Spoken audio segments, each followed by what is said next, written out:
Hey, everybody out there on YouTube, welcome to the pre-show cocktail hour. I'm Jay, that's Aaron. Hello. And that's Tony. Hello, hello. Today, later on, we are talking about the Righteous Gemstones Season 2. For now, what I have for you this month is, I'm not really sure what to call it, but it is a tropical drink. What I did is kind of a combination of a caipirinha, which is a Brazilian drink, and a dark and storming. So what I got? So you're saying it's a Zion's cocktail? Yeah, exactly. It's my Zion's Landing. Ooh. That's what inspired me. Was especially in that last episode, the crazy ass costumes that they were all wearing, the beach attire. Mm-hmm. Wow. But it's what I got here is it's lime juice, sugar, cachaça, which is like a Brazilian rum, and then I top that with some tropical ginger beer from the Conspiracy Theory Tonic Water Company, and it's quite delicious. It sounds delicious. Yeah, it sounds good. Yeah. But today we're covering Season 2 of the Righteous Gemstones. We covered Season 1 in a much earlier episode, which is now lost to history, unfortunately. Yeah. But that episode was recorded before Tony joined the show. So he had some catching up to do. So Tony, any thoughts on Season 1? Yeah, I talked to you kind of off the pod about it. At the start, I was like a little worried about why I was, because it's pretty highly rated in the official rankings, right? Yeah, it's like second or third show. Yeah, and I was like, I wasn't feeling it probably for the first 3 episodes. Not that it was bad or anything, but I was like, I don't know. But then, like, I think halfway through episode 4, it really started getting pretty hilarious, and like the quality jumped up for what I was wanting out of it. I guess I just really liked it. I think the moment was when like Mandy, Chad's wife, found his emails and was reading it. That whole kind of like bit that lasted for like, with the girls, and then it went with the guys, and they're like, you delete your fucking emails, you log out of your shit. It was like, I think the lesson I learned is to tell the truth. Like, no, that's not the lesson. And then after that, it was pretty much, I think Judy got a lot more time to shine, and she started, every time she opens her mouth, it's something crazy. So it was pretty funny. The car pranks, I think, started up after that. Whenever we watched the show, at least a lot of people had a lot of experience with the evangelical church. So it coming from that perspective was very refreshing, because there's not a lot of content that comes from the evangelical, even from a satirical perspective, right, in pop culture.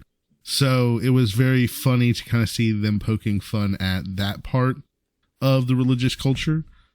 So at least from my perspective, I think also, especially in season 1, there's just some very memorable moments. I think that the characters are well done. There's a lot of uncomfortable situations for sure, right? But the way that they're executed are just so funny. It reminds me, well, I guess I watched Succession first, and y'all would have watched this before Succession. It reminds me of that, except for I think it's saved because it's not serious, and it's not a serious show. So they don't have to really wrap everything up or make sense all the time. You're saying Succession meets Saved, the movie or whatever? No, I'm saying like this show is Saved, where Succession was just like, it was too intense for me the first season. Like there wasn't enough like pressure release, because it's a serious show, like it's a drama, and it's not trying to be funny. Whereas this show, like, it gets more leeway, I guess, in my head, because it's like if they drop a plot point or something works out where there's no way it would work out, I'd be like, okay, well, it's just a different type of show where I don't really have to believe that this is the real world as much as Succession. What did you like? How would you score it, Tony? Like coming in and watching it, and Jay, I'm curious if you rewatched it, if it held up in your mind. I would score it high. I don't know if I could take out the first 3 episodes. I think it'd be like a high 8 or a 9 or something probably. Maybe it drops it down to an 8 overall, because it really did. It was. I haven't seen something that funny in a while. I rated it. Give it an 8. It's pretty high. It was a good show, and I enjoyed season 2 as well. I don't know if I enjoyed it as much as season 1. Well, we'll get into that. We'll get into that. Yeah. Season 2 actually aired about a year before when we're recording this now. We're a little late in getting to it. And I rewatched season 1 about that time in anticipation, and then held off on watching season 2 until we did it for the podcast. Mm-hmm. But when I did rewatch season 1, 100% it held up. And it had rewatchability. You know, I had completely forgotten about the opening sequence when they're doing the mass baptism and the wave pool in China, and then the waves start going. Like, oh my God, gold. That was brilliant. And then getting down to Judy's monologue at the Outback. Like, that needs to go in like the Comedy Hall of Fame. That was amazing. I agree. Season 1 is gold. I keep it at about a 9 for me. Again, like I said, I had some experience myself with the evangelical church, so that is a big component of why I think the show's very funny. But I don't know. I will say that the aging, and we'll get into this in the season. The aging in season 1 is very different than the way they did the aging in season 2. Yes. Yeah. So I guess that kind of covers everything for our cocktail hour. Yeah. Shall we get into the show proper? Let's do it. Let's do it. Previously on the show.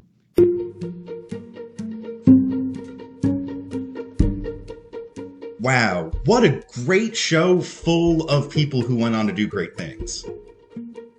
If you told me at the start of season 1 that's what would happen in a future episode, I would not believe it. The sweaty alcoholic I was getting a little tired of. You can find me on Instagram at tpinquite for quarterly pictures of random trees and sky. Oh, why are you here? You don't make Americans look good here. Yeah, there's a big outbreak of bird flu in the chicken populations. Egg smugglers. I definitely know it's not in my search history.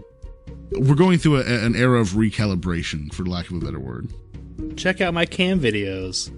So you're telling me you do cheese running? Can we talk about the most ridiculous scene in the entire show? It's too cringe for me. I'm cringing now just thinking about a show being cringe. Ooh, I want to watch Fleabag. How many Michelin stars? There it is. Yeah, it's the most tolerable version of Joe Rogan that exists. You just don't understand British culture, Jay. You just don't understand. I mean, don't you know? Twerking is empowering. You should try it sometime, Jay. You know what? I will. After we're done, I'm going to go twerk a little bit. Oh, it's delicious. You ever had a sous vide steak? No. Bleach has come back. Did you see that? Who? Hello, and welcome to the Show, probably the world's best TV review podcast. Welcome to episode 57. Today we review the almost brand new 2022 HBO comedy series from the great Danny McBride. You gotta have steer horns on your whip if you're gonna be popping off in Texas. This month on the Show, The Righteous Gemstones Season 2.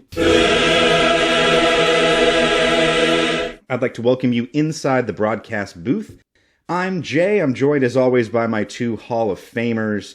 To my left, the man who carries the concrete cross of the show, the sinister minister himself, it's Aaron. Howdy. And to my right, wait, has anybody seen Tony? He was supposed to get me a bag of Funyuns, but he hasn't come back yet.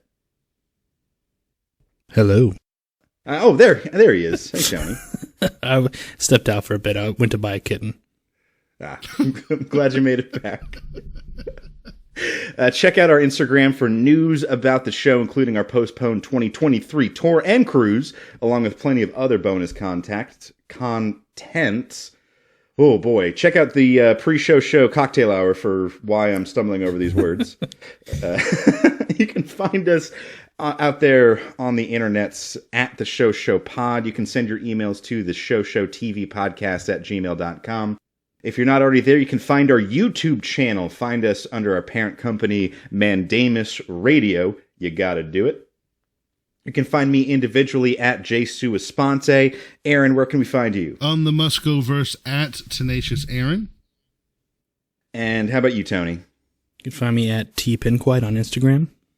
Amazing. Well, we are here to talk about the season 2 of the Righteous Gemstones. If you want to hear our thoughts about season 1, check out our pre-show cocktail hour, exclusively available on our YouTube channel. But before we get into the Gemstones, we are contractually obligated to take a little trip over to the unofficial scoreboard. So, boys, what have you been watching? What have we been enjoying? Aaron, what you been doing lately? So, I have been spending a lot of time playing World of Warcraft Classic. The Wrath of Lich King expansion has been out, and one of the most legendary raids in World of Warcraft's history, Ulduar, the Siege of Ulduar, has come out. And I played this back in 2008, whenever I played the game, and I was bad at video games in 2008 is what I've realized, is that when I was playing back then, I didn't understand the concept of playing video games. I just was actually showing up and pressing buttons, but the connection between what I was doing was not really there. Because this time around, I've really got to experience the content, and it's been a lot of fun. It's been very challenging. It's been good playing with a group of really, quality players that I get into raid with right now. But what has been interesting is that the group I'm raiding with, about 5 or 6 of them are American expats living in Japan. Ooh. A couple of them are soldiers. A couple of them are just like people that have jobs for businesses over there. And so they're playing at nighttime when we're playing early in the morning on like Saturday and Sunday. And so it's just really funny because now like my YouTube like shorts have started showing up with weird 7-Eleven Japan snacks and stuff like that. And I'm like, why is this? I was like, the only thing I can think of is the fact that they're in Japan and we're constantly talking on Discord and stuff. But like out of nowhere, all these weird Japanese culture stuff started coming up in my feed. So, that's wild. I will say I do watch Naruto on Hulu. Maybe that also could be something. But the fact that it's like kind of more like food that the average person would be dealing with, right? 7-Eleven. That's what I thought was wild, is how many of those I started seeing. That's kind of, I haven't been really watching a whole lot of other stuff. We worked on the show. I've had a lot of work stuff going on outside of that. So there hasn't been, I think I watched like a season of Eureka. Eureka, Eureka, Eureka, Eureka. The sci-fi original show, just like in the background to have something on. I love it. It's one of my favorites. It's a go-to, but it's not a great show. So that's too bad. So that's what I've been up to. What about you, Tony? Well, if you like anime, this anime, I think it just wrapped up last week, called The Eminence in Shadow, was really, really good. Good mix of comedy and action. And I haven't really liked an anime that much in a while, so let's see. If you're in the mood for one, it's 20 episodes. It's pretty good. It's actually like legitimately funny and has really good fight scenes and stuff, so give it a go. If you want a synopsis, this character is kind of like he wants to be a Batman type, fighting crimes from the shadows. And he's just like crazy OP, and he's basically just like making shit up, but everything he says while he's making shit up ends up actually being true, like in the world. So he has followers, and he's like, I think there's an evil organization. He's trying to distract his followers. Like, I think there's an evil cult that worships a demon, and so y'all should try to hunt them down just to get rid of them. And then they end up finding that there is a cult and stuff like that. So Adam was talking about this, and he was saying it's really good. It is really good. Good animation. What's it called? Eminence and Shadow. Have you watched Chainsaw Man? No, I was waiting. Me and my housemate watched some shows together. I was waiting, but I think I might just have to watch it by myself because I hear that one's pretty good too. I've heard a lot of good things. Like, I've heard a lot of people raving about it. There's a couple of animes that people have been talking about that I'm interested in. So, Jay, what about you? What have you been up to? Well, the football's now over. So I think kind of inversely to the two of you, my television consumption has actually increased pretty dramatically. I'm watching a few different things. 2 current sitcoms that I'd shout out right now real quick. American Auto just returned for its 2nd season, and it's very funny. Welcome to Flatch is also still going, and its second season, for a sitcom, it's actually gotten like really like good, a lot of heart, a very touching show. So if you're a fan of sitcoms, which Aaron, I know you are, Welcome to Flatch. That's one I might put on your list. Is it a white trash sitcom? It looks like a white trash sitcom when I see the pictures come up on Hulu. It's kind of a combination of like Parks and Rec and Trailer Park Boys. Okay. Where like the people for the most part are not classy people, but it's not about them being not classy. Okay.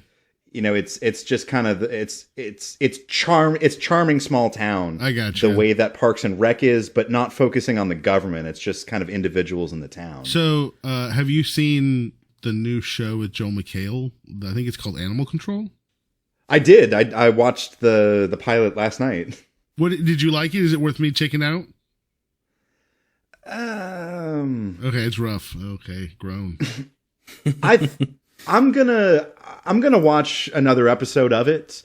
It didn't really wow me. It's I love Joel McHale. Yeah. Let me say that first. I love Joel McHale, but it's just Joel McHale being Joel McHale. It's got some other people in it that I like. One is an actress who was in Mr. Mayor, a show that was canceled way too early. But I would say if you like Joel McHale, check it out. It's 25 minutes out of your life. Okay, I'll check it out. Oh gosh, there's something else I wanted to shout out, and now my mind is blanking. Oh, Party Down, new season of Party Down comes out this coming Friday, and I've been rewatching the show, and that's another one that holds up. Yeah, it does. Great show. Tony, are you a Party Down fan? I have not seen it. Oh my god! Oh man, I must have imagined that. I recommend. Highly recommend. Do you like? Oh god, now I'm blanking. My mind is gone. Adam today. Scott. Adam Scott. Yeah, I like him. Was it weird? I was thinking I wanted Adam Scott in this show. Oh, In the Righteous I can see he Gemstones. would be good. He'd be a good ad. season 3. It's been renewed. Oh yeah. So Party Down, real excited for that. And then I finished the new season of White Lotus. Also very good. I'd say on the whole, not as good as season 1. But if you enjoyed season 1, especially if you enjoyed the format of it, the kind of formula to it, then you'll definitely like season 2. That is it for the unofficial scoreboard, gentlemen. Shall we talk about Righteous Gemstones? Absolutely. Let's do it. All right.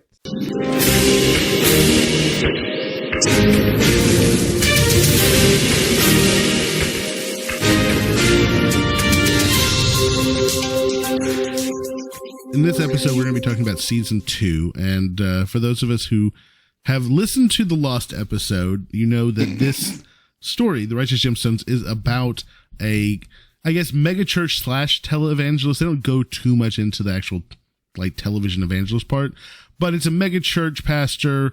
It's John Goodman, who is Eli Gemstone, and we have Jesse, Judy, and Kelvin, which are his 3 children. His wife has passed away, and that's kind of dealt with more in season 1. But in season 2, we return after the, kind of patching up of the family after the events of season 1. And in the second season, we're kind of back with everyone. And everyone, I feel like, if I may say so, is turned up to 11. We have, I would also say that everybody kind of has their own separate story that kind of runs parallel to each other. Because I felt like last time everyone's story was kind of bundled up together. I feel like this season, every story kind of ran kind of separately.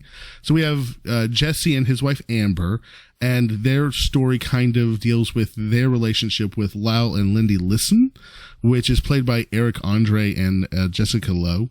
And I'm not going to lie, I was not impressed with Eric Andre's performance as a Texas mega pastor. Oh, yeah. I just was... Yeah, put a pin in that. Yeah, we'll come back to that. But, so their whole thing is about their status, Jesse and Amber's status in the Christian evangelical community, and kind of getting connected to the Listons, and the Listons want them to invest in a Christian timeshare resort called Zion's Landing, which I assume is in Florida. I can't remember if they said that or not.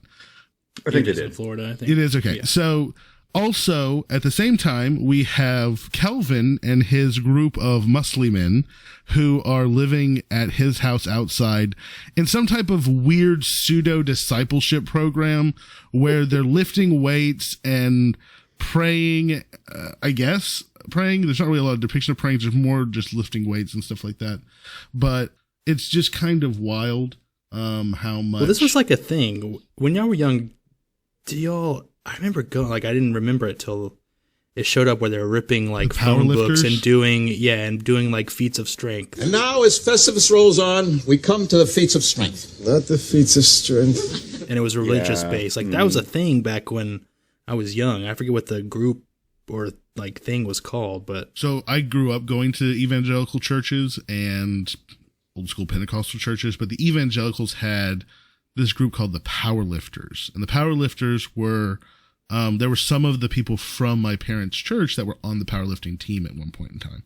But they would go around to schools, to churches, to youth centers, and they would put on a demonstration where they would do feats of strength and, like, I don't know, quote Bible verses. And they'd rip phone books in half, and they would, lift a whole bunch of weight. And it was like, let's show what we can do with the power of God. Break concrete slabs. Yep, that kind of stuff. I've got a very dumb question. Sure. This was something that we also talked about in the Lost episode. But I also have a history in the church. I grew up going to a First Baptist of X, affiliated with the Southern Baptist Convention primarily. And I always... If the dichotomy is evangelical or not, I always assume that was. So am I right about that? Is just like kind of mainline Southern Baptist, is that evangelical? Or when we say evangelical, are we talking about something else? So evangelical, as it's used in the modern term, are the non-denominational churches. So no, the Southern Baptists are not, I guess, evangelical. The evangelical are this group of non-denominational churches that no longer are part of the classic organizations that kind of stand on their own as super churches. I don't believe that, what's his name down in Houston, is a part. Osteen? Yeah, I don't think he's a part of any of the, like, religious organizations, affiliations anymore. He's just himself, right? Mm-hmm. And I think that, like, for example, my parents' church is a mega church. They have churches that partner with them, but I don't think they're a part of anything. They're a non-denominational.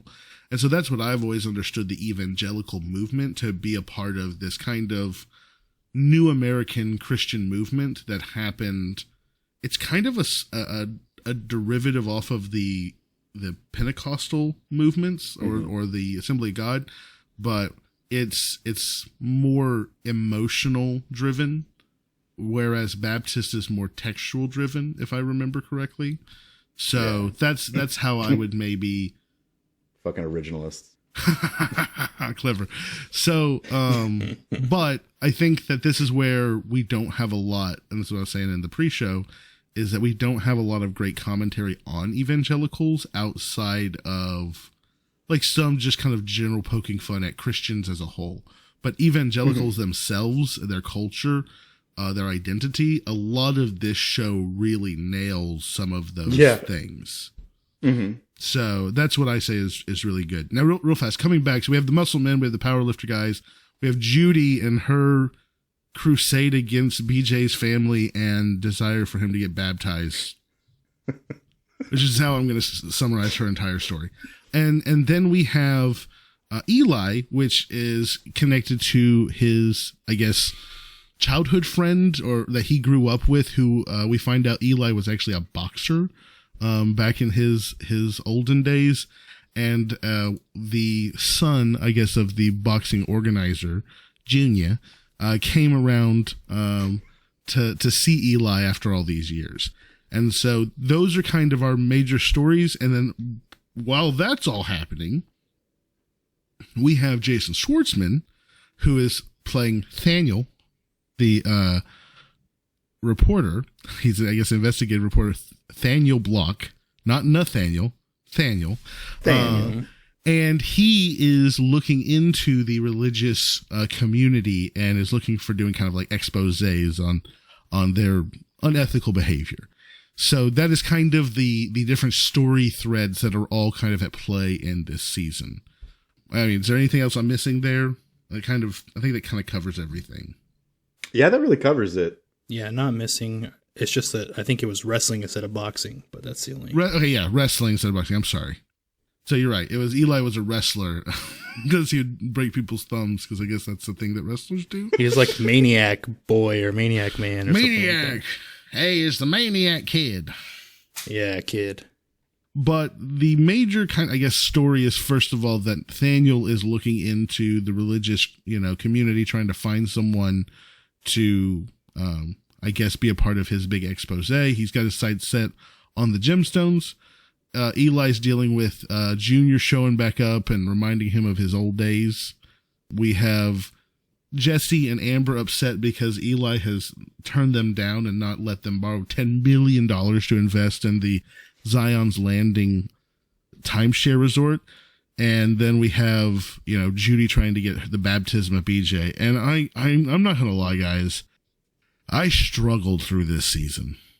I really struggled through this season. The cringe level, in my opinion, on season 2, they turned it up to 11.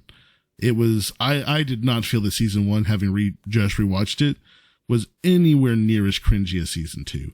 And Judy is a big chunk of that for me. Like anytime Judy is on the screen opening her mouth, I'm wanting to pull my eyebrows out. I definitely enjoy her more in like small little one-liner drops she does. Agreed. Mm-hmm.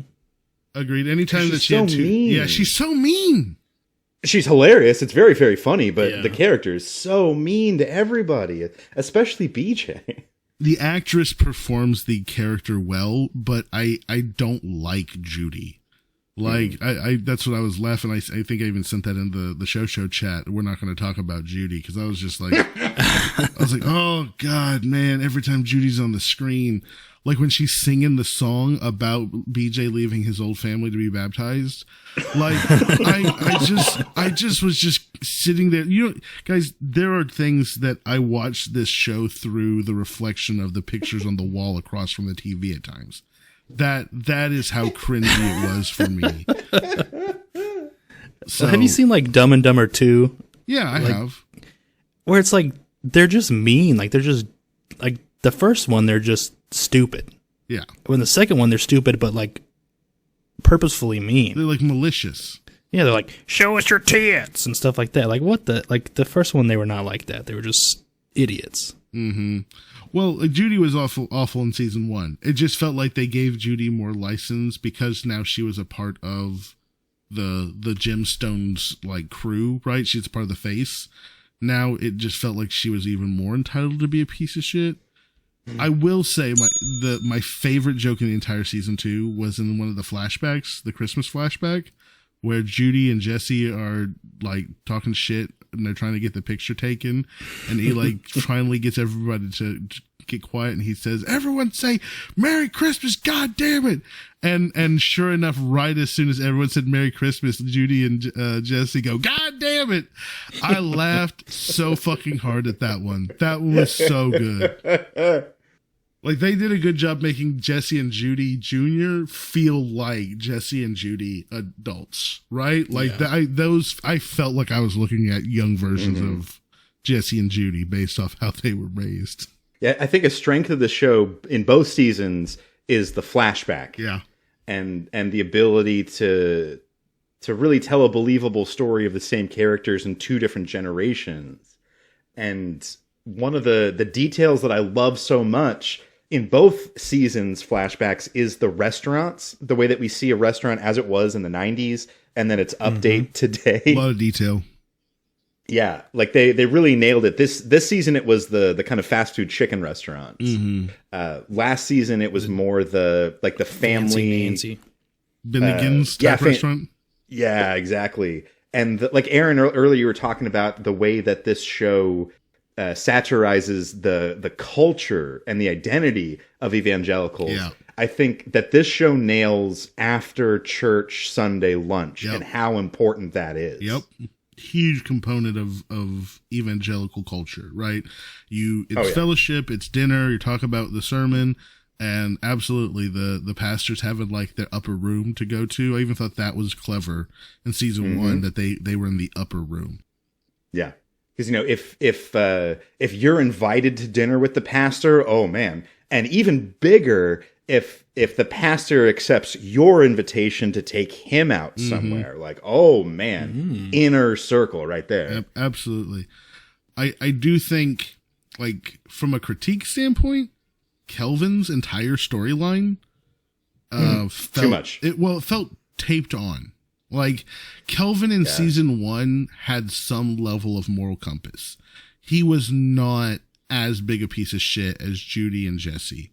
He was a piece of shit from the very beginning, rewatching it, but he's not all the way in, right? He cares about Keith. He cares about, some stuff. Season 2 Kelvin, I don't even recognize. And also, I feel like they really push the gay tropes like really hard with season 2.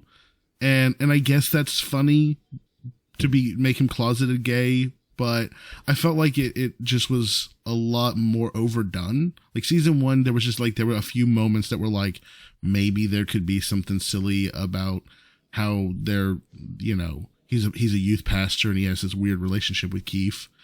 But in season 2, it just was like weird, overt, homosexual, like, overtones without executing on them. And then the final joke about, with all the kids going to Israel, like, I just was like, I guess you're just trying to make a commentary on like the religious community and like molesting children or something. But it just felt too on the nose. It felt very, I felt like it was lazy writing. I felt like it was not clever writing, but I could be wrong. I felt like Kelvin's story felt weak compared to Jesse's story. I thought Jesse's story was more in line with what I kind of felt the original essence or spirit of season 1 of Gemstones was, right? Like the whole killing of, like, so we have Nathaniel who's investigating it. The Gemstones decide to confront him and they find that he's been killed, right? That is kind of the first moment that the show starts to feel like season 1 is that first conflict introduction. And honestly, it kind of stalls after that, right? Like we have that moment and then we go back to split off into all these different stories to develop. So I guess thoughts, feelings at this point. I was like, maybe I think the first season did like help with there was like one main conflict, and that was like the blackmail and like that ongoing process, and like there was just a lot of things, and then they just like, I guess they had other things to do, but they dropped a lot of things and they picked them up. They did actually pick them back up, but it's like the listens or whatever. Like they were at the very beginning, and then they just kind of took a back seat, weren't even mentioned for like maybe 2 or 3 episodes in the middle. Yeah. Until like the end, they're like, oh yeah, we've got to wrap this part up. Let's bring it back in. It felt like a lot of the story that so this is the way I was talking with Christy about it. I was like, season 1, they had written, they had perfected, they had, polished, they had pitched, they filmed. It was a masterpiece. Season 2 is in response to being renewed. Right? So I don't feel that season 2's overarching narrative is as strong as season 1. And I feel like a lot of the components of the story are more or less just there to distract from the listens, which is the conflict, right? So like all of Kelvin's story, really irrelevant. In fact, even most of Judy's story, not really relevant. Really, most of John Goodman and Jr. is irrelevant other as well. than having a red herring to blame the neon bikers on. Exactly. So really, that's what I felt like at the end of the day. I really wanted to know what happened to Nathaniel, and I will say props to them for holding that to the final episode. Like Chef's Kiss, that they like we have that event, and then they wait until the very final episode to reveal what happened that night. Loved that, but I feel like that conflict should have been a bigger driving force of the story rather than set up the conflict and, under which storyline is the in fact bad guy? Yeah. Like it felt more like I was at a parlor trick of a story because they didn't really have a good story to tell. I felt like there were some funny ideas and funny executions of some stuff, like story ideas or components, but I felt like the story crafting in season 2 just was a bit all over the place and just didn't deliver that unifying story that season 1 did. And part of the crimes, like season 1, 2, it's like, I can't believe they're driving around in their own vehicles, like investigating stuff and going to these like illegal meetings, blackmail meetings. But I was like, okay, I can like suspend disbelief, I guess, enough that they'll do that. But then like season 2, like they're driving around in literal neon colored dirt bikes, motorcycles, like through the city streets, and they have like It's too much. A 20 team mercenary unit in a whole wing of like a whole floor of the hospital, where it's like it looked like the whole hospital was empty when they went back through it. But. So and the list. So as this is obviously a spoiler cast, but the listens were the ones behind the execution attempt on John Goodman, because John Goodman wouldn't let Jesse invest in their Christian timeshare project. That's kind of all revealed there at the very end, that it has to be the listens, right? We're kind of left with that being the only answer after everything else is eliminated. Yeah. And so then we come back to the listens, and I will say the funny thing to me is that the Gemstones church is more like the Texas mega churches I've been to in my life. Yes. Than the listens. The listens felt like more like a pop up evangelical, like how would I say this? Like a revival, right? Like they rented out a theater, because like they had like the mezzanines and stuff like that, right? There's not really a lot of those in modern churches. That felt like they just rented it out. But the stage at the Gemstones church, that looks almost like Osteen's church in Houston. So Osteen. So I feel like that's something that this show messed up. They missed hat. They just leaned into Texas tropes. Yeah. Yeah, they're eating barbecue. Yeah. Like I thought it was funny. Like all it was obviously making fun. Like it wasn't supposed to be accurate to Texas, right? It was just like going way big, or was it trying to be serious? Well, no, I think you're right. I think it was supposed to be silly, but I think that part of the charm of season 1 was that they had nailed the evangelical culture so well. And then to go and hit the Texas version of it, and it's just kind of a caricature, I felt took away from the way that they had developed their critique of the evangelicals. Now, if we look around, I think I'm going to make a bold claim here. I think Texas is having a cultural moment far beyond this show, in the way that California was the it place of the 60s. Then that kind of shifted to Colorado in the 70s. Things kind of get a little bit more muddled from there, but there's a possibility here that the 20s are going to be Texas's decade, because people from all across the country, all across the world, are moving here right now in droves. Everything is filling up. The only person who left is Tony. I know someone who works for Twitter that left to go back to San Francisco. I was like, really? He's like, yeah, everybody left, so there's plenty of places to rent now. Must be nice. But if we look around, Texas is showing up more and more as a setting in television and film. Right now, the big show at the moment is The Last of Us, and the opening sequence happens in Austin, of course, because it's not really Texas that's really having the moment. It's Austin, if we're really honest. I think that we as Texans need to make sure that we point out when the caricature is made of us, and especially if that caricature is offensive. I don't think anything in this show gets to the point of offensiveness, but like you said, it was just tropes. The longhorn on the car. When was the last time that you ever saw a longhorn in the front of a car? At the Texas State Fair. There you go. I will say I will also say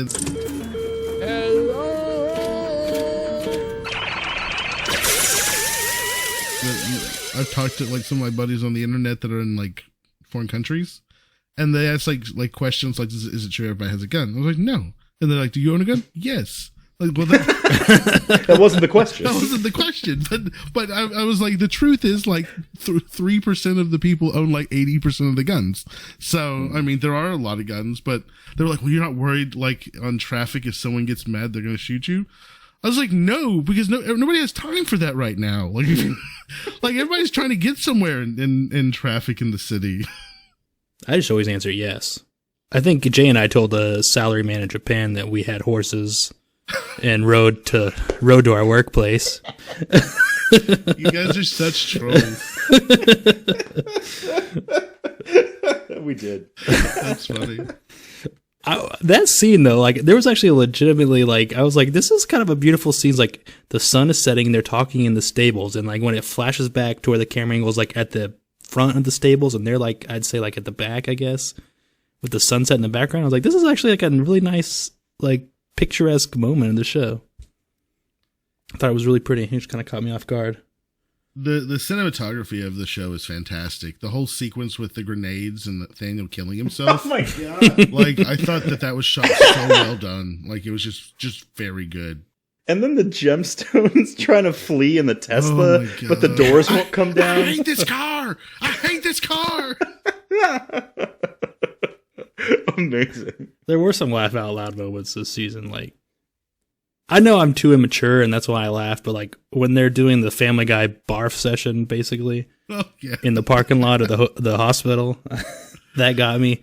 When Baby Billy peels out in his BMW Corvette, pulling the trailer and just like flips it over,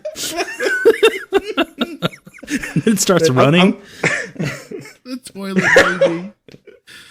I'm so glad somebody else loved that as much as I did. Because I was telling my wife, I was like, it's funny enough that he's got this ridiculous trailer hooked up to a 20-year-old BMW Roadster. And then him peeling off and totally wrecking it. Oh, amazing. I love how it's not, I mean, I'm not gonna say realistic, but like I like how that happened because like that's what would happen. And then I like in season 1, that guy goes instant right turn, and he just like rolls his van 20 times because he's going like 100 miles an hour.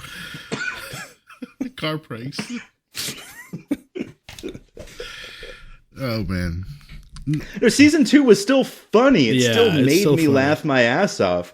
And I think that's Danny McBride. I think he is just a very funny person who's able to make immature people like me laugh.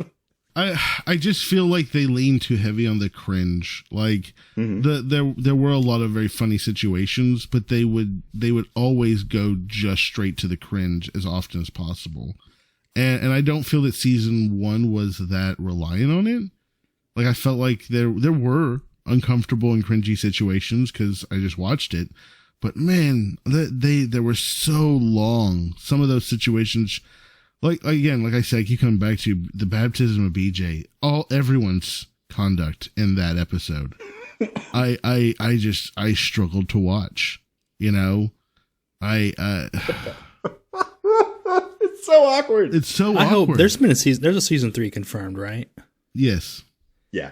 I would like a season where it's not like a very, very serious crime that they're dealing with. Like season 1 was blackmail, that's like less serious, but then like season 2 starts off with like a freaking like horrible crime scene murder thing. I was like, oh man, here we go, another like super big, like why can't there just be like I mean, Dermot Mulroney didn't do much in season 1, but I was like, why can't there just be like maybe a rival church or like even smaller scale blackmail or something? Like that's still enough of a conflict, I feel like them. A competing mega church, that would be interesting. Like where they're having to figure out why they're losing their flock or something.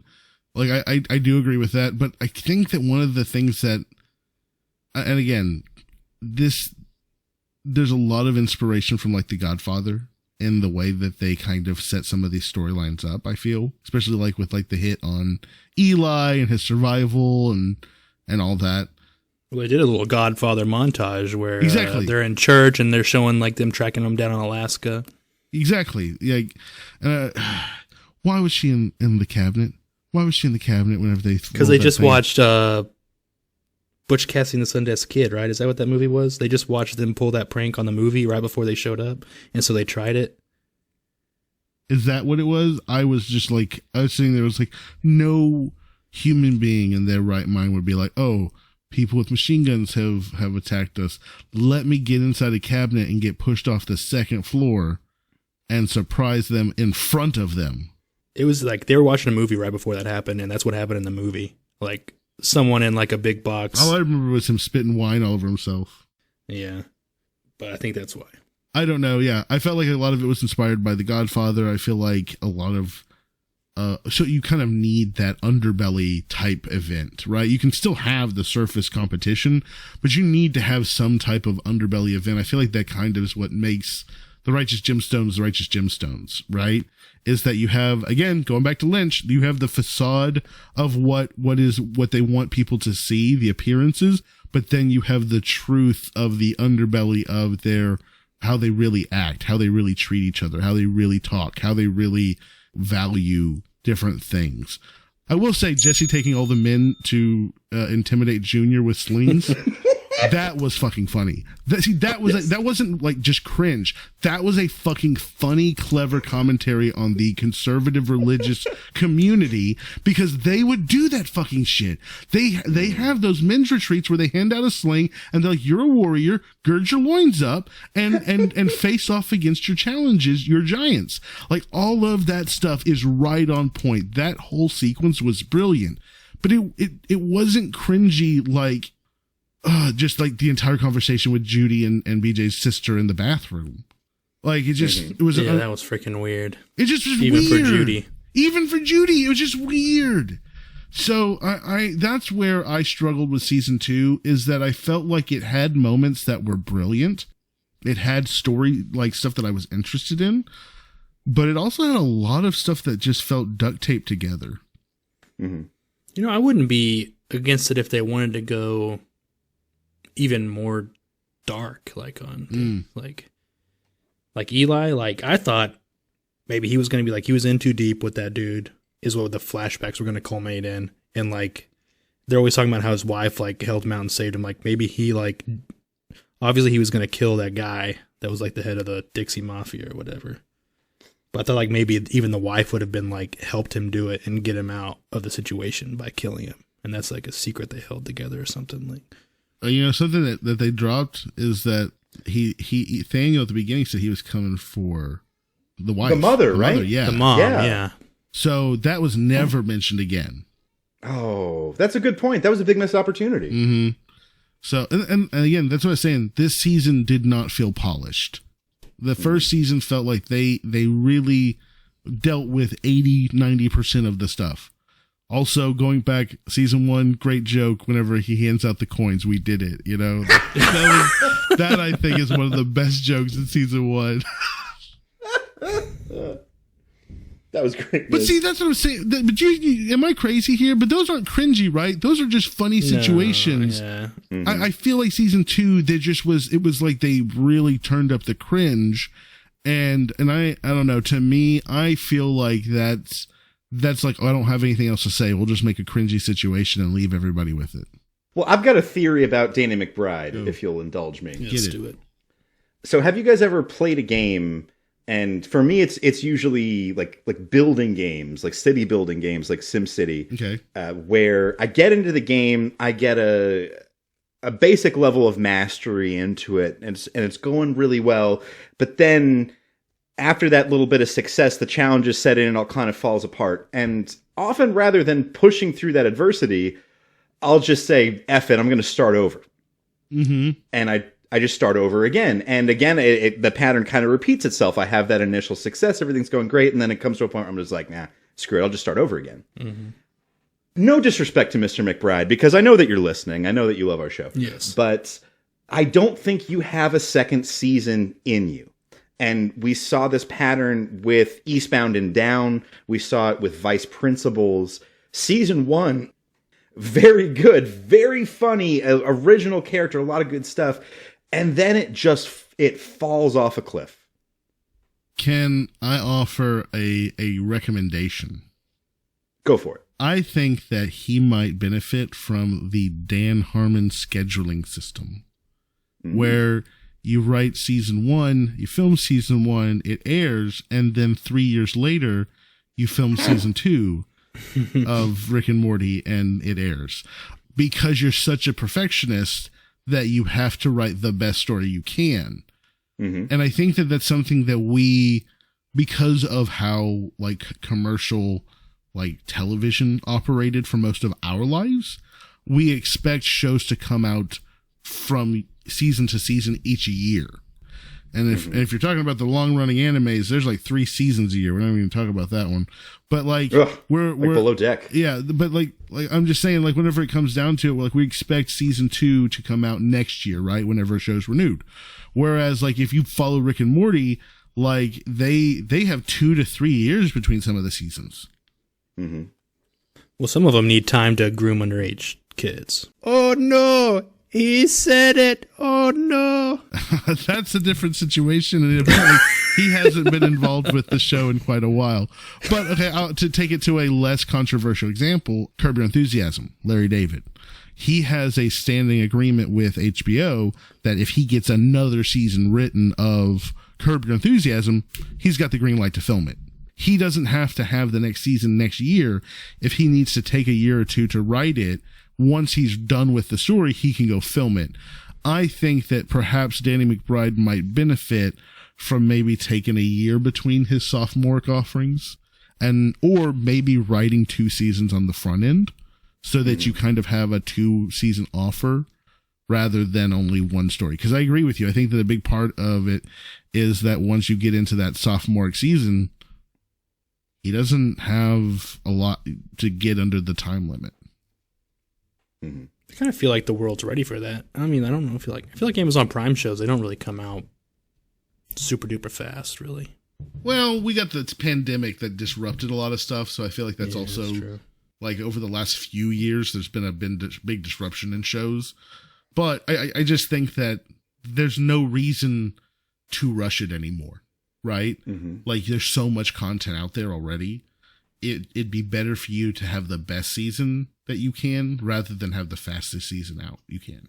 Yeah, you don't have to have the new season of NCIS ready for September every year and finish in May. Yeah. Like that whole timeline is much squishier. Yeah. And I think that with the death of network television, like we will kind of see a change to how that type of media is consumed. We are seeing that even the streaming companies are recognizing, there's a value to having the slow drip release of shows on our streaming platforms.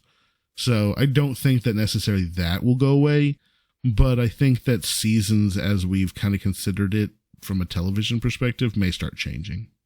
I think another thing on season 2 is like they kind of like really at least backtracked or maybe even erased all of the character development from Jesse.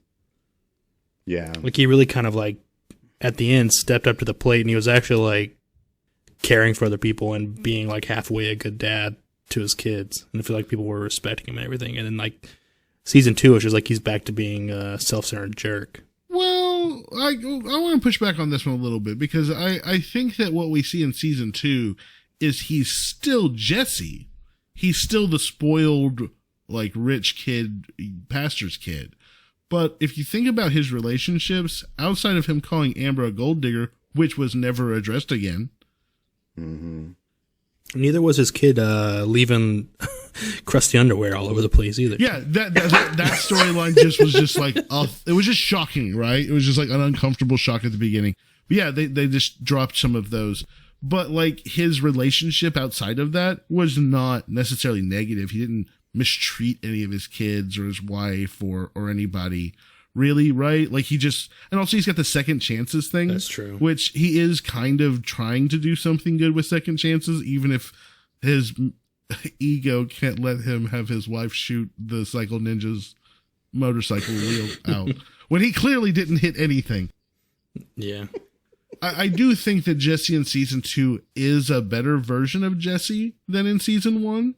I think that also, like, he acknowledged that he doesn't have a right to the $10 million. So, like, when Amber kept pushing and he kind of is like, gold digger, I know that statement's not really addressed again, but I actually think that shows that Jesse had kind of accepted his position. Like this is just where we're at. You're keeping pushing this, that's not right. Yeah. So I think that I would at least say that Jesse, out of all of the gemstones, actually was the most tame. Yeah, we have the sling situation. Yeah, we have him fucking beaning Listen at the end. Please come with me. I think I have killed someone. But he's not having cocaine parties with hookers. Exactly. Yeah, exactly. Yeah, fair enough. The best character arc was BJ. Yeah. Throughout all the first 2 seasons. I totally thought he was going to lose his leg at the end when they shot him. Did they hit an artery? Did they hit his femoral artery? It's not that bad. Oh, God, I'm going to die. Oh, freaking BJ. He took a punch, too, right before that. Yeah, of all people, he gets punched. But Aaron, you make a really good point about Amber. That just across the board, it feels like she is underutilized. Yeah.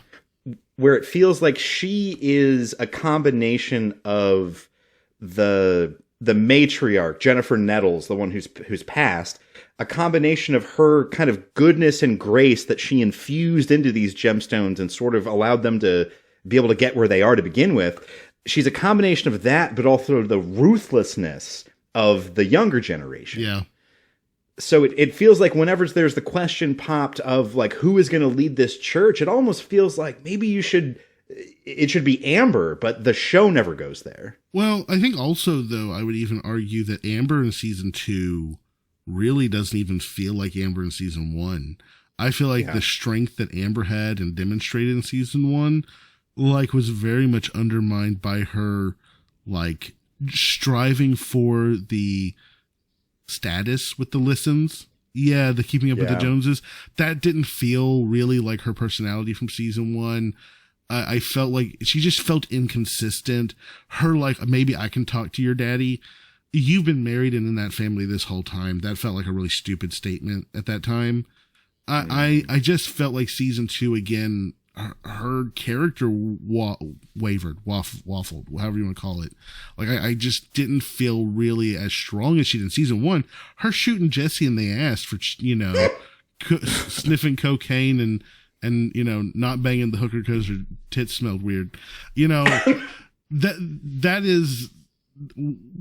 scene stands out, right? She is such a strong woman in that sequence. Is there a scene in season 2 that even is remotely close to that?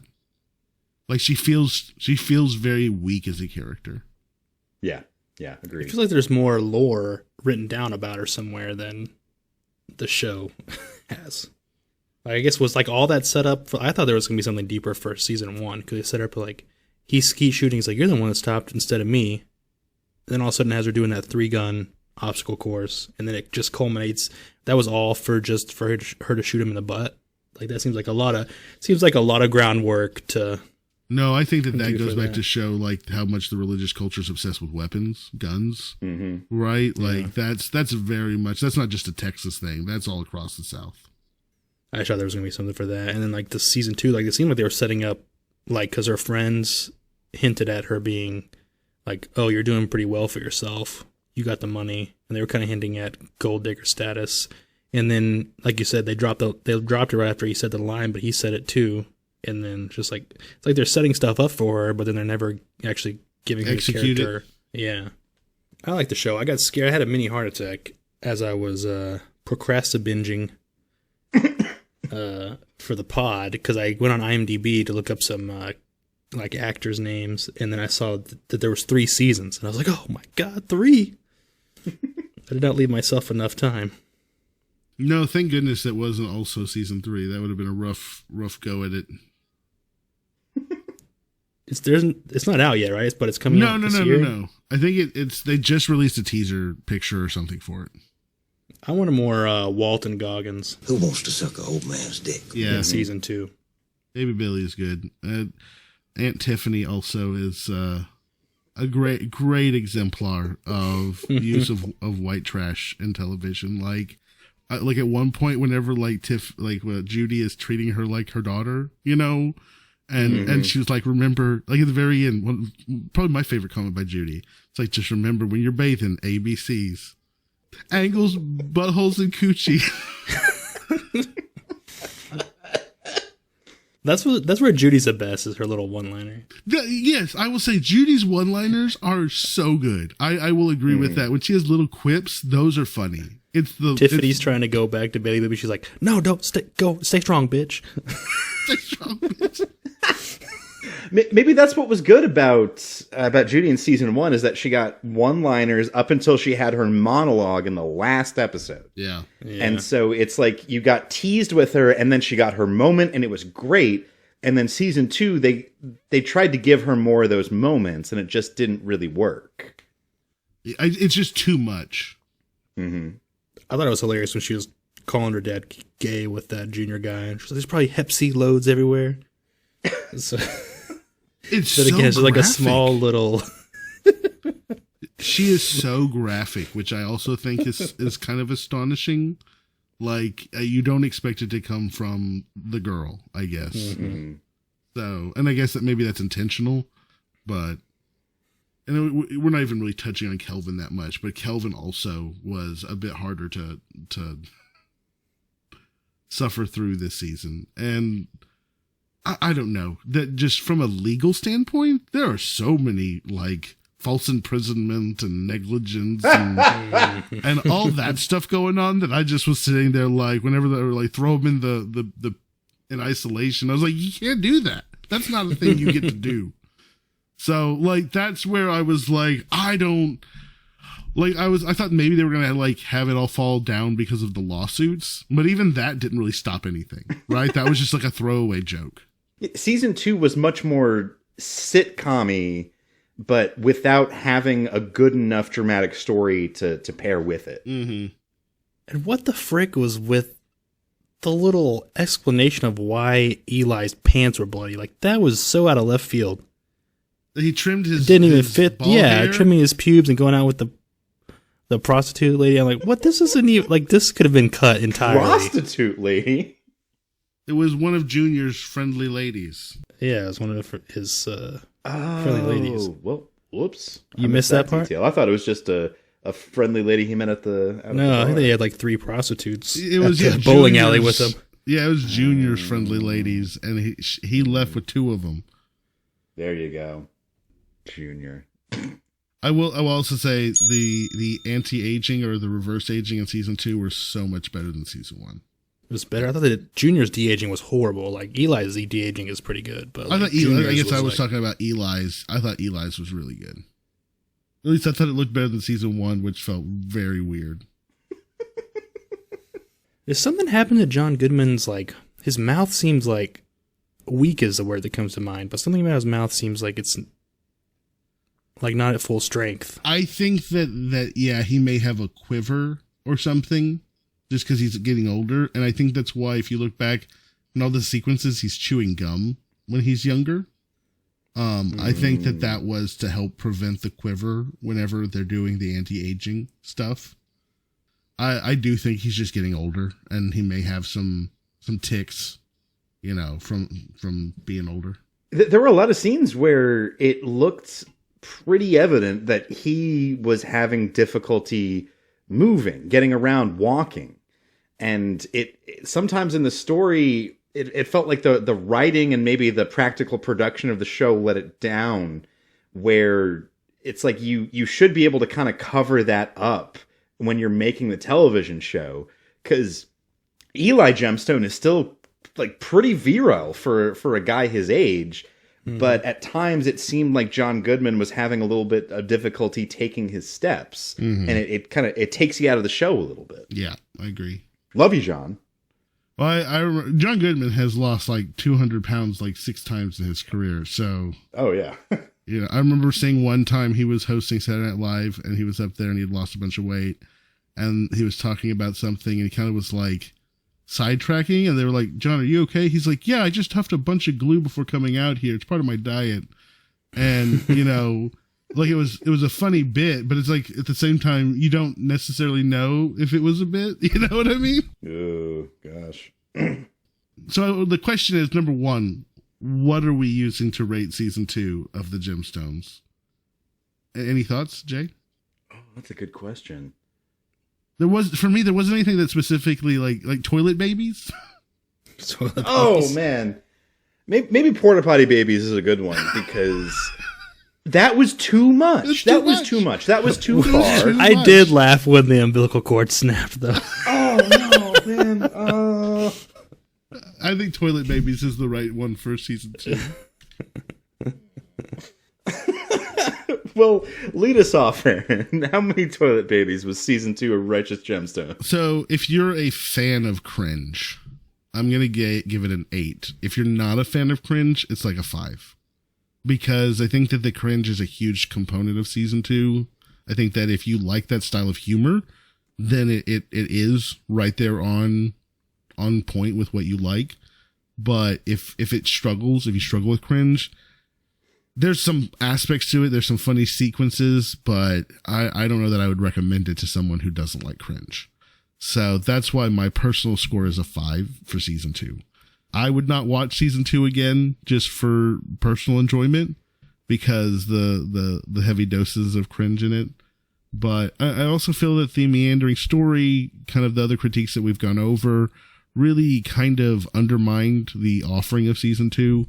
And it needed some more time to polish, to clean up, to give Kelvin a story that mattered. And again, I think that the characters, there's better ways to develop these characters other than just turning them up to 11.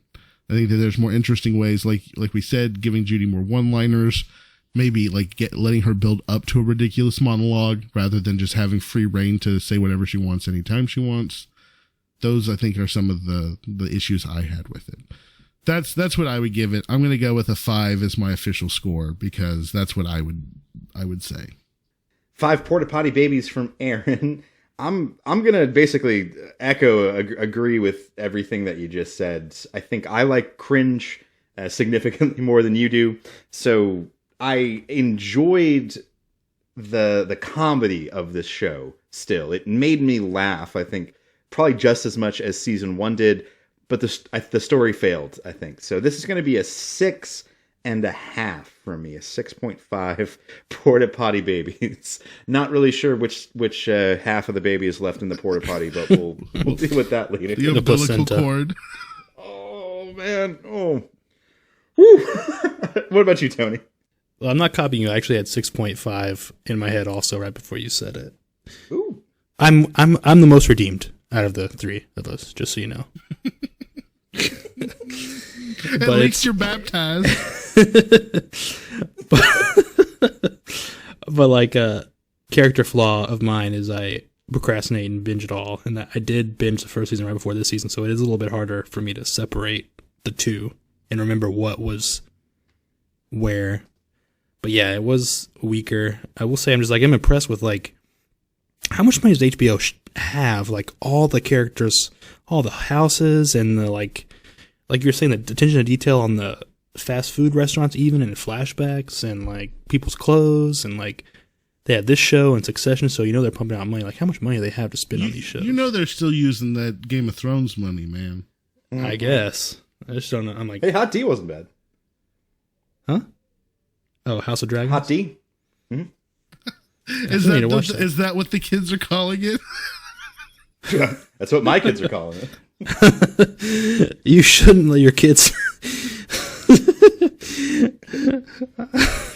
I want to go with Daddy and have some hot D. Man, I watched Die Hard with my 2-year-old, and my wife was mad. Like, I still don't know why. Well, he's not old enough to understand what's going on in Die Hard at that point. That's just noises and colors on the TV. Yeah, man. When the roof blew up at the end, he loved that part. No, I have a buddy who was watching a movie, and he was like, "Oh yeah, like we watched this when he was a little kid, and then like he got a little older, and there's like someone like an astronaut that dies at the beginning of the movie. It was like Superman 3 or something, And he's like, so now we fast forward past that scene because he's old enough to know what happens there. Fair enough. Well, we've got a 6.5, 6.5, and a 5. That, again, makes the math easy for me. That's a average score of a 6 even. It puts this show about, I'd say, top of the bottom third. It is tied with Outer Range, and Zach Stone is going to be famous just below Mixology, which, I don't know if that's fair, but just above Succession Season 1. Again, not sure that's fair. I understand that. I will say there were moments where I declared to Christy that I would rather be watching Siesta Keys than what I was seeing on the television right now. And I will own that. Because I was absolutely struggling through some of those sequences. Like I'm not even kidding. Like there were I wanted to like rip my beard out and like put on like a sackcloth and cover myself in ashes, like an old school biblical. This is like, for Succession mourning. or no for Succession. Yeah, that one also. Oh. That's a completely different story. That one is because there was no one for me to root for. I at least like Jesse in Righteous Gemstones. He's what a if piece of Brian shit. Cox was Eli Gemstone? Played it? Interesting. Yeah, what if he was the... He doesn't have that softness that John Goodman has. That's what I think is a big component of what makes Eli Gemstone feel like an evangelical pastor. Is there's that warm accepting, and I don't think Brian Cox just can present himself that way. Gear. He doesn't. He doesn't have that gear. All right. Well, it appears it is time to approach the wheel of Randomonium. All right. I am going to. Sorry, real fast. I have to fix something. Because I was thinking about changing my vote, but I'm going to change it back. Here we go. Sorry, I'm not gonna reveal what the secretly I had changed it to. I'm gonna save it for. Oh, come on! No, I'm gonna save it for a later date. Okay. So here we go. Keep your secrets. All right, Gandalf, keep your secrets. Okay, so Tony, tell us about The Peripheral. Yeah, I'm not well prepared, but I think it is based on a novel. It's on Amazon Prime, starring Chloe Grace Moretz, and I think it's kind of in the not too distant future. I think maybe 10 years in the future, but kind of like an alternate. They have more advanced technology, and I think it's kind of like a sci-fi theme where the characters go into a virtual reality world, and then kind of the story is like, are they actually like transferring their consciousness into this other, like, is it actually a VR world, like a fake world, or is it a real world that they're going into and like Interesting. Changing? I think that's what it is. So don't hold me 100%, but I'm pretty sure that's the gist of it. So Amazon's competing with its own show, Upload. So I haven't watched that one. Y'all scored that one really, really high, didn't you? I think you got like a 7. I think you got like a middle of the pack good show. Wasn't like great. It's just a little bit above what we just scored Gemstones at. It was a 6.105. Yeah. So okay, Jay, tell us about Poker Face. Poker Face is a new show on Peacock. It stars the great Natasha Lyonne, one of the favorites of the show, as she was the main driving force behind Russian Doll, another show that I think was unseated at the top of the board by Righteous Gemstones. Yeah, I believe that is correct. But I don't know a lot about it other than she's a detective. A lot of people have compared it to Columbo. Gotten a lot of good reviews. Excited about it. I wish that I'd gotten the memo that we were all doing sci-fi shows, but I'll be the odd man out. Well, she can like read people or something. That's kind of sci-fi. It's not like just a basic detective show, right? Spoilers. I thought that's what you said. That there was something about that. That's what I was saying. I've never even heard of this show. I'm excited to find out. Well, I am bringing an oldie to the table. I am bringing a Jim Henson sci-fi original series called Farscape, Season 1. It is on Amazon. You can watch it with ads, so fair warning to everybody out there. But it is one of my personal favorite sci-fi shows, and especially I want to get Jay's thoughts on it because Jay is a big Star Trek fan. This is clearly kind of in the vein of Star Trek, but instead of Like, it has some CG, you know, it has like spaceships and stuff like that, but because it's done by the Jim Henson Studios, it's all of the aliens and makeup are done by the studio. So like there's puppets and there's full body makeup and stuff like that for every episode. So in my opinion, it makes it very immersive. It's very timeless from that perspective. The CG is very early 2000s, so, and TV 2000 CG, so it's not great. But it's a fun show. It's episodic, and I just would like to hear Jay's thoughts on it because it's something different. I know Tony, I think you enjoyed Star Trek as well, but I don't remember you having as much of a background in Star Trek. Yeah, I don't as have Jay as did. big of a history. I don't think. But yeah, I did like Star Trek: Brave New Worlds. Mm-hmm. Strange New World. Brave New World. Brave New World. So, all right. Hey, I got the New Worlds part. So I'm going to shuffle it up, and then here we go. Spin to win. Let's spin the McConaughey wheel. All right.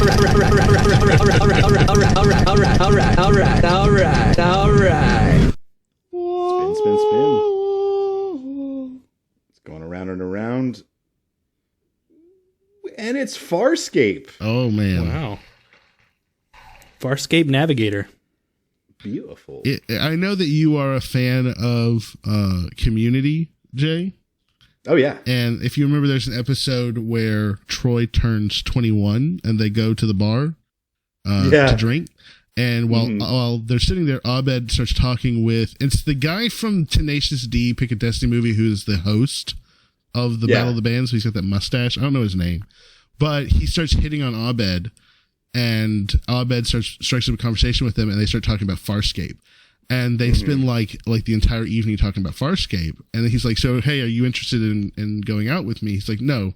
He's like, why'd you just sit here and let me hit on you and buy drinks for you? He's like, well, because I really like talking about Farscape. And nobody knows anything about Farscape. So it's a great Abed moment. I think it's Paul F. Tompkins is the guy he's talking to. I think you're right. But so that it's one of those shows that very rare you get a reference in pop culture, but it's a solid show. So I'm excited to hear what your thoughts are. Yeah, I'm excited. And if anybody out there has a Peacock subscription, I just looked it up. Farscape is available for streaming without ads on Peacock. Hey, very good. So that's makes it even easier. So yeah, on Amazon it was with ads whenever I looked at it. I think I have one. Not that I will share my password or account info with you, wink, wink, but I think I have a account. Well, yeah, what is it? Who's the girl that sang "I Kissed a Girl" and I liked it? It was Katy Perry. Katy Perry. Left Shark. Left Shark. Left Shark. You totally threw me. I was gonna make a reference. Now I've lost it because you threw the Left Shark at me. I'm sorry. It came out of Left Shark. Really jumped the Left Shark there. Oh, well. Well, I'm excited to hear what you guys have to say about it. I don't know about y'all, but I grew up watching Jim Henson stuff, The Muppets, Dark Crystal. Is that the guy that looks like the accountant in Righteous Gemstones? Yeah. Yes, he did. So, but God, I forgot about that sequence. But yeah, it's actually, what's really interesting is that it's Brian Henson. It's his son, because he had passed away at this point in time. And he was revitalizing the Jim Henson Company. And so this is like during the era before Jim Henson Company gets bought by the German company. So this is like after Jim Henson had died, the company had kind of started collapsing. His son came in and kind of revitalized some of the IP, got a contract to do this new sci-fi show, and kind of is what saved the Jim Henson brand from falling into obscurity. Oh, wow. Well, so this is looks like it's a 4-season show. We're doing season 1? Yeah, I would say season 1. If you want to go back and keep watching, it's worth it. I honestly think season 2 and 3 are really where the show hits its stride. But it's one of those things where I understand it's a big show. It's no, Twin Peaks, but I think it's something that if you like it, you can keep on exploring. Yeah, I'm excited. I was just thinking the other day about how I love comedy. When I sit down and turn on the television, most often my go-to is going to be something that makes me laugh. But if I were to just say what my favorite genre is, it's sci-fi. I love a good sci-fi. I haven't had a good sci-fi in a while, so I've been seeking it out as well. Yeah. So I'm looking forward to it. Just real quick, you've seen The Expanse, right? I think I've watched definitely the first season. I think season 2 as well. I never finished it. Okay, I was gonna say you should go back and rewatch that one. That if you're looking for a solid sci-fi show, especially since it's done, like Amazon finished their story, it's worthy. It's worthy of a full watch through. Oh, definitely. All right, definitely after Farscape. All right, gents. Well, that was a good review. Yeah, man, a lot of fun. I want to give a big thanks to my 2 co-hosts. Thank you, Tony. Thank you. And thank you, Aaron. You are welcome, sir. And until next time, I will see you in the trees. You forgot to thank our executive producer, Dick Wolf. That's the dumbest thing I've ever heard.